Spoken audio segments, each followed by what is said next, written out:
The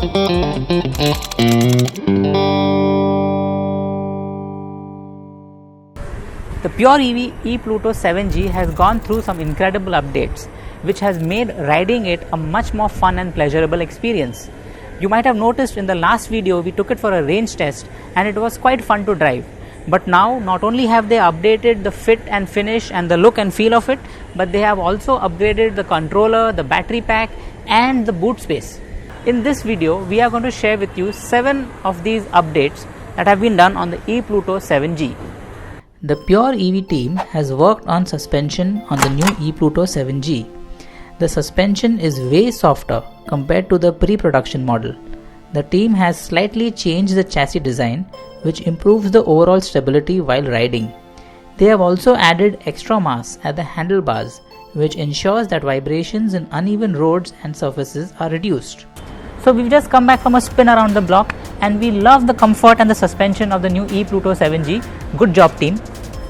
The seat design is slightly improved. The front part has been raised a bit so that you have a more upright seating position, and the seat is a little bit broader, so it's more comfortable for the pillion rider.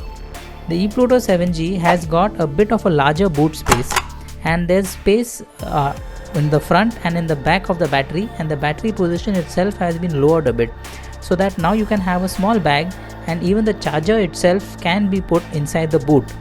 This gives you an added level of security because you feel that you have the charger along with you, and even if the scooter runs out of charge, you can always plug it into a 5A socket and charge again. The position of the center stand has been modified a bit.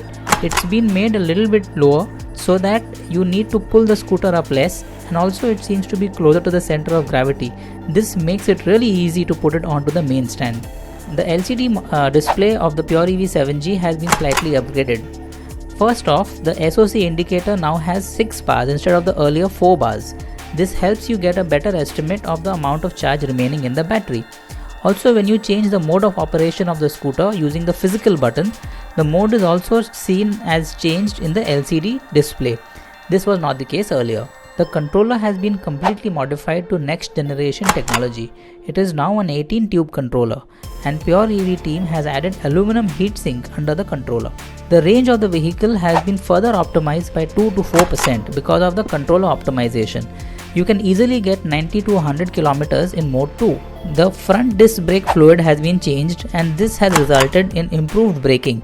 The scooter now comes to a complete halt much faster than it used to earlier.